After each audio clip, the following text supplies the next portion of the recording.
It's week 9 of the high school football season, aka the last week of the regular season. Teams jockeying for playoff position, winning records, or just one last victory on the slate. We start with Class A action. Kearney High hosting Omaha Bryan. Bearcats defense forced a punt, and they block it. Mike Weiss gets his hands on it and returns it for the first score of the game. Bearcats offense on fire. Handoff goes to Levi Profall, and he barrels his way into the end zone, extending the Kearney lead. Now, after a fumble recovery, Kearney gives it to Profall again, and he carries a couple of defenders into the end zone for his second score of the day. Kearney dominates Omaha Bryan 42-7. Only other Class A game on the docket, Grand Island visiting Omaha Northwest. GI shuts out Omaha Northwest 63-0. Now to Seward for the Blue Jays at home against Crete. First quarter scoreless. Crete passes picked off by Brennan Burhoop. Seward gets the ball. Next play, Peyton Elst. Beast mode on the TD run for Seward. It's 7-0. Now Blue Jays back with possession. Cardin Garaki, he scores as Seward takes a 14-0 lead. Blue Jays go on to win this one over the Cardinals, 42-7 the final.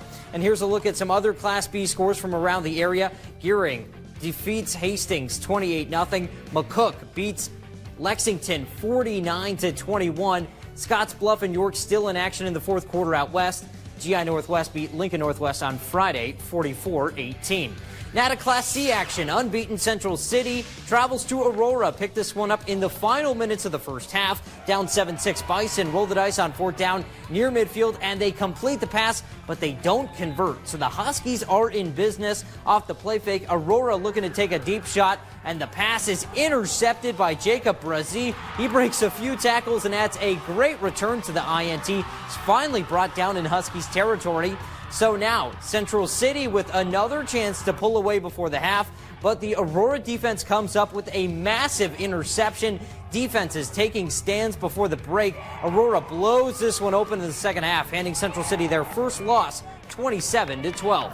In Grand Island, GICC, one of the top contenders in C1, looking to pad their resume against St. Paul. Third down for the Wildcats, and a whole host of Crusaders swarm in to make the stop. Now GICC on the attack.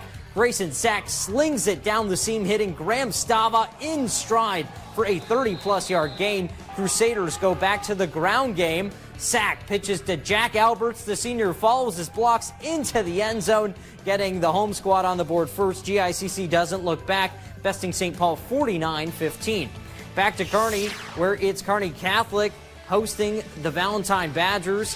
KC up 7-6 in the second. They give it to Hunter Key. The senior breaks the plane and extends the Stars' lead by 7 points. Valentine now going for it on fourth and medium. They hit a quick pass, and it's just short of the line to gain, so it's a turnover on downs. Stars trying to blow this one open now. Jacob Bossamer takes the short field. Kohlberg adjusts in the air and makes the insane catch for the touchdown. Kearney Catholic stays undefeated, blowing out Valentine 42-12.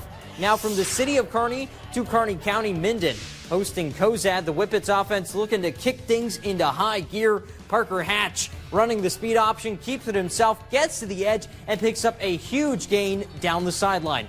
Now inside the 10, Hatch keeps it himself, sprinting up the middle and diving across the goal line for 6.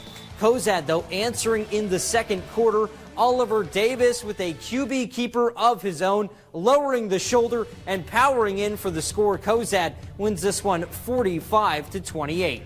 To Hastings, Adams Central Patriots hosting the Milford Eagles. Eagles up 20-7 in the fourth. They hand it off, and a platoon of Patriots catch him short to force a third down. However, a couple plays later, Eagles QB Landon Roth runs to his right, fires to the end zone, and it's caught by Connor Adams to extend the Milford lead. Eagles win this one with ease, beating AC 27-7. Next up, Superior visiting Gibbon. Scoreless first quarter. Wildcats running the Wildcat. Kyler Boyles breaks a tackle to get the first down before being brought down by a herd of Buffaloes. St. Paul to the air now. QB Lincoln Schneider's rolls on the play action, launches deep, but it's picked off by Ivan Tamayo. Big stop for Gibbon. Buffalo's roaming now. Riley Bergstrom gets the handoff, shakes a would-be tackler, and gets the first down. Superior offense explodes to beat Gibbon 41-20. Next up, Donovan Trumbull travels to Wood River. Picked this one up on the last play of the first half. Cardinals QB Parker Volk hits Hayden Kenny on the comeback route. Kenny is dragged into the end zone. Huge play. DT goes up 14-0. Wood River with the ball to start the second half. Handoff. Maddox Brayback jukes a couple defenders. He moves the chains. Drive would stall, though. Cardinals now back with it in the red zone, and they go QB run with Volk, and he scores as Donovan Trumbull rolls past Wood River 30-6. Chase County defeats Holdridge 35-14. Here's other Class C scores. Columbus Lakeview wins a battle of unbeatens between themselves and O'Neill. Gothenburg blanks Broken Bow. Centura a close win over Cross County. Amherst blows out Gordon Rushville. And lastly, on Thursday, Fillmore Central ended the season with a win 28-19 over Hastings St. Cecilia. Final stop of the night, six-man action between Shelton and Layton. Warriors open the game with a risky move, onside kick, and they recover it. Layton is fired up, and it's a rough start for the Bulldogs. But they regroup, and the defense makes a stand. On fourth down, things go from bad to worse for the Warriors. It's a blown play, should be a sack and turnover on downs. Instead, it becomes a forced fumble by Justin Wynn. Scoop and score touchdown for freshman Traykel Williams. Unreal series of events as Layton dominates Shelton 79-22. Here's a look at some other scores from around six-man ranks. SEM with a high-scoring win over Wallace. Hampton blanks Santee 63-0. Red Cloud also blows out Pawnee City. And Silver Lake with a huge win over Harvard.